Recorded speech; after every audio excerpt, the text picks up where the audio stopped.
Now, your forecast first from KARK4. Moisture coming in from the Gulf of Mexico will be bringing the potential for heavy rain to parts of South Arkansas. National Weather Service has issued a flash flood watch for Ashley as well as Chico counties through tomorrow evening.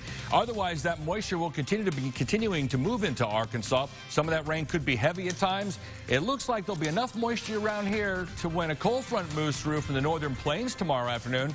Could even see some showers across northern into central Arkansas. Your forecast first for Little Rock. A mostly cloudy day is on the way for your Tuesday. A little bit milder.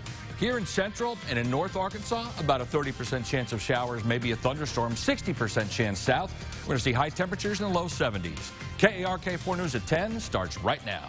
Now, from the station you count on for local news that matters, this is KARK4 News at 10. No heat or hot water has left renters at one Little Rock apartment complex in dire straits for nearly a month now, but there could be help on the way soon. Thanks for joining us. I'm Ashley Katz. Hello, good evening. I'm Bob Clausen. The property manager of the Big Country Chateau was in court today after being cited for failing to properly maintain utilities. He told the judge he is not guilty. We're doing everything we can to get the gas back on at the property.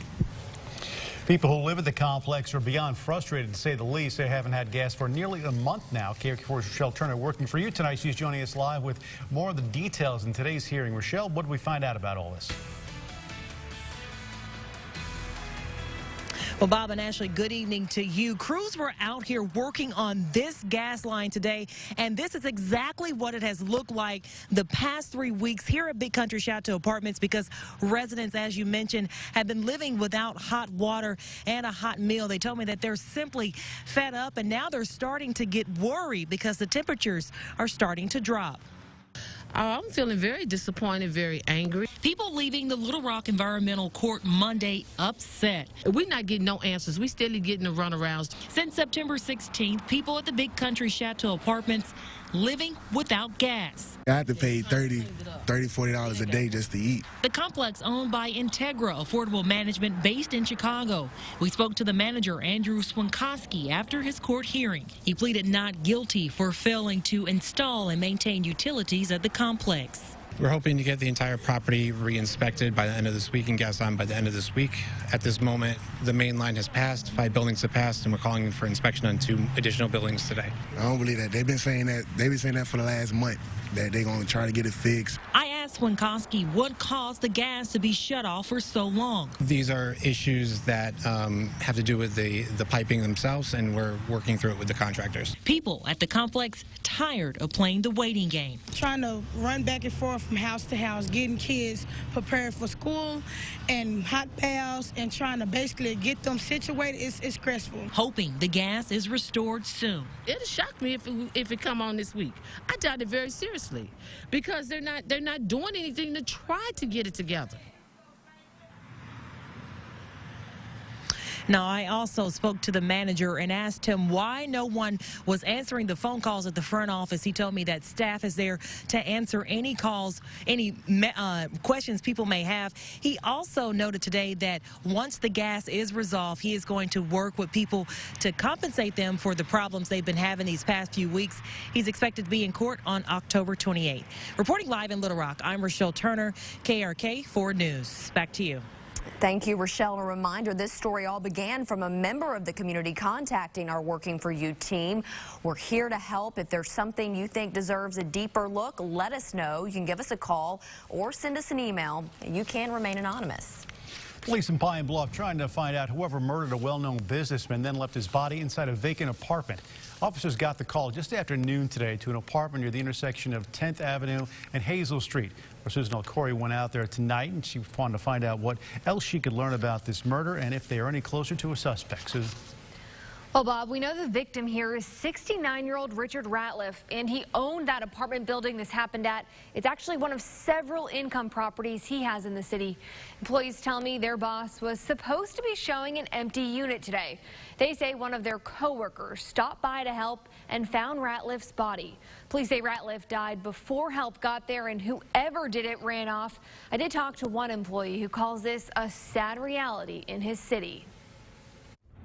People do things for reasons we don't, we'll never comprehend or don't know why. At this point, police haven't released any suspect information.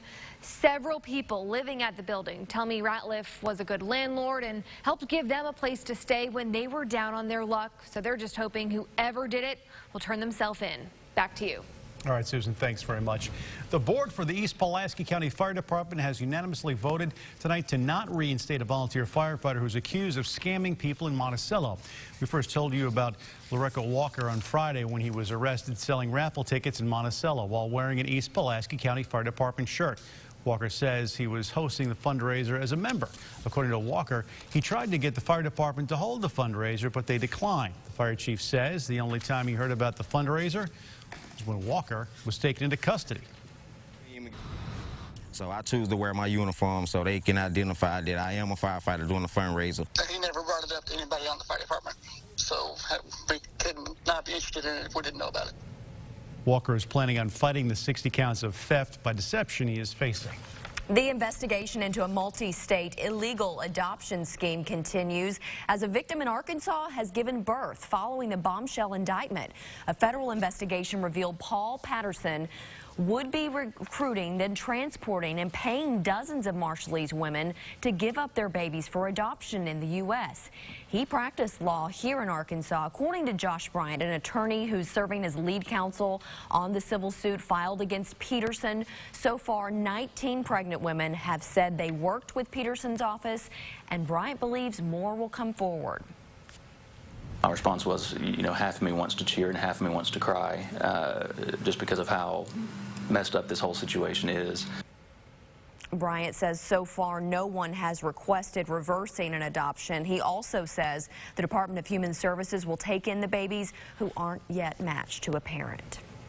We are your local election headquarters. An Arkansas judge says he is running for a seat on the state Supreme Court, setting up another potentially expensive and heated race. Pulaski County Circuit Judge Chip Welch announcing his bid today. He's aiming for the seat currently held by Justice Joe Hart. Hart has served on the court since 2013, though she hasn't said yet whether she plans to seek re-election. The election is next year. Tariffs on Chinese goods will not be going up tomorrow as President Trump had previously threatened. Instead, the White House says they'll remain at current levels until the trade deal is signed. But as Washington correspondent Trevor Shirley reports, there's no solid timeline for when that may happen. Tell your wallet to rest easy. For now, tariff hikes set to happen tomorrow have been shelved after President Trump says trade talks with China are progressing. We've come to a deal on intellectual property, financial services, a tremendous deal for the farmers. But there's still a chance you could end up paying more in the middle of the Christmas shopping season. A tariff of 15% on $160 billion worth of Chinese goods is still possible in mid-December if a deal isn't reached before then. This is like when you buy a building, you've reached an agreement to buy a building, and now you got to negotiate the contract. On Monday, Treasury Secretary Steve Mnuchin said he's optimistic the U.S. and China will sign Phase 1 in the next few weeks. We'll do what we need to do to get this concluded. Yet despite the White House's optimism about the deal being signed by mid-November, not all Democratic lawmakers are on board. House Democrat Andre Carson said he's learned, quote, not to take these announcements as an indication of lasting progress on the issue.